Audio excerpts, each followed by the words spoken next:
They saw me coming before they saw my face. A mother pulled her child behind her. A man stepped off the road and into the ditch rather than pass within 10 paces of me. Someone covered his mouth with the edge of his cloak, as if my breath alone could carry the rot. And before anyone else could say the word, I said it for them. Unclean. Unclean.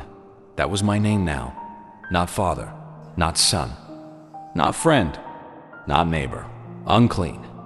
I do not remember the last time skin touched skin without flinching first. I had forgotten the weight of a hand, not the sting of the sores, but the plain, ordinary weight of another person's hand resting on mine. By the time people looked at me, they didn't see a man. They saw the sores, the disease, the map of what had eaten my skin year by year. But the disease took more than skin. It took the table. It took the synagogue. It took the sound of my name spoken with affection instead of warning. It pushed me outside every place where life was still happening, and it taught me patiently to live at a distance. I understood why people stepped away. Understanding never once made the distance lighter. Then I heard about him, Jesus. His name reached even the edges, even the places where men like me were told to stay. I heard that sickness fled at his word, and a question started growing in me that I hadn't let myself ask in years. Not whether he was able. I believed that already. The question was whether he would be willing. Power can stand at a distance and still be power. Willingness has to come near. I hadn't met willingness in a long time. So I went. Maybe the crowd expected him to do what everyone else did. Step back, protect himself. Let me stay exactly where I belonged. But desperation walked me forward, and hope kept me from turning back before I reached him. I fell in the dust and said the only sentence I had left. Lord, if you are willing, you can make me clean. I was not asking about his power. I was asking about his heart.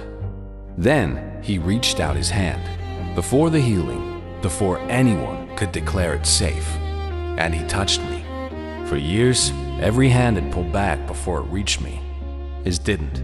I felt the weight of it, dry and warm, resting on skin no one had chosen to touch in longer than I could count. That, before anything else, is what broke me open. I am willing.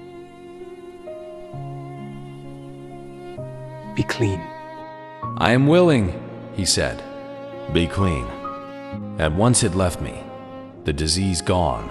The sores closed. Years of ruin undone in a breath. But something deeper happened in the same moment. The part of me that had learned to live far from love was met, finally, by mercy that didn't step back. He did not become unclean by touching me. I became clean by being touched.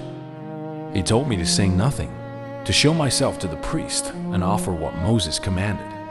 He honored the law even while he fulfilled it. I should have obeyed him quietly, but joy outran wisdom in me. How do you carry "I am willing" in silence? And the more I spoke, the more people came, because when a man who's lived at a distance says someone was willing to close it, hope starts moving toward that word. Maybe you've never carried a disease like mine. Maybe no crowd has ever stepped into a ditch to avoid you. But maybe you know what it is to stand at a distance, carrying hidden shame, repeated failure, or a name you gave yourself before anyone else could. You believe God can forgive. You are simply not sure He is willing to come near someone like you. I carried that question in my own skin. Jesus answered it with His hand before He answered it with His words. He is not disgusted by need. He is not afraid of what suffering has disfigured. His mercy is greater. I was called unclean, outside, untouchable.